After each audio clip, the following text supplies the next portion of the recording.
If you need cash today, flip some houses, all right? If you want cash flow today, then you got to have some owner finance notes, right? If you want to create a retirement fund, create leveraged real estate portfolio. I want all three, and so I do a mixture.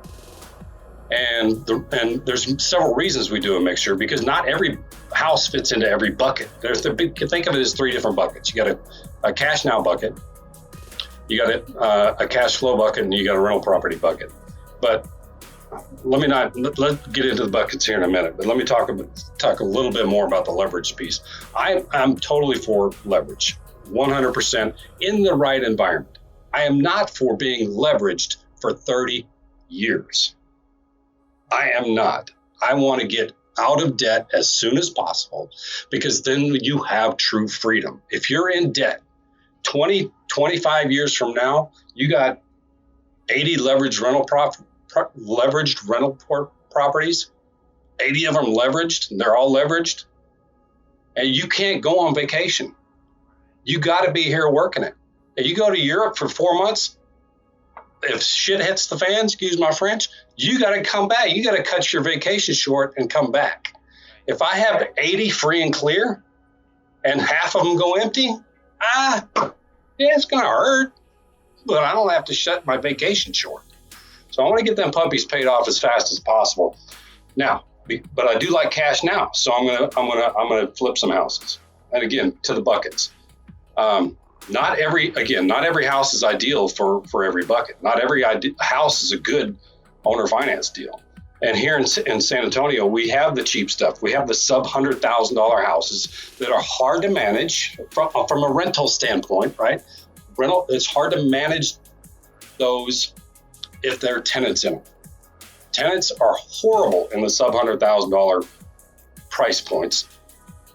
For me, I can't manage them. I don't want to. I've tried.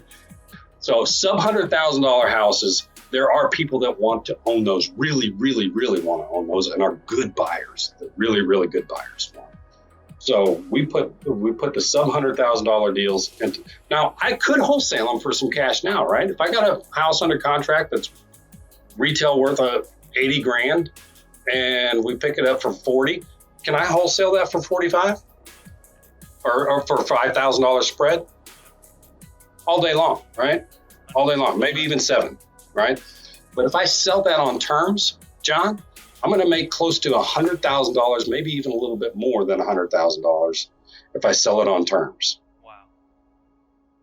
And I probably should have prepared it out and whiteboarded it all out. But I've got a dozen examples of how we do that. And if you invite me back again, maybe we'll whiteboard it out. Yeah. I'll show you some slides. But basically, you got a private money lender loan on that deal at 8% or whatever you're borrowing at. If you've done it for a while and created good lenders, you're going to be borrowing at 8% or less. That's what we do. And so we make $100,000 on those little things. The properties that are between $100,000 and $150,000 in value, roughly. I mean, I'm being given a range here. We'll stretch it out a little bit. Sometimes we'll go lower, sometimes we'll go higher. Those make great rental properties. You have working class tenants in them that have a pride of ownership. They care about the house. They care about where they live. They care about their community. They care about their neighbors. They take care of the yard. They take care of the house. They're just great tenants to have. I think one of our last tenants she moved out from a house that we bought in, I think, 2010. I think we bought it in 2010. She had been there. She had lived there almost 10 years. The only thing we did to that house was we remodeled the first time. We completely fixed it up, but we didn't replace the air conditioner because it was relatively new when we bought it. The only thing we did to that house in those 10 years was fix the air conditioner, replace it.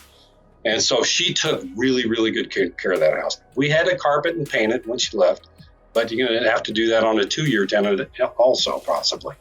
So Love those tenants in the $100,000 to $150,000 price point.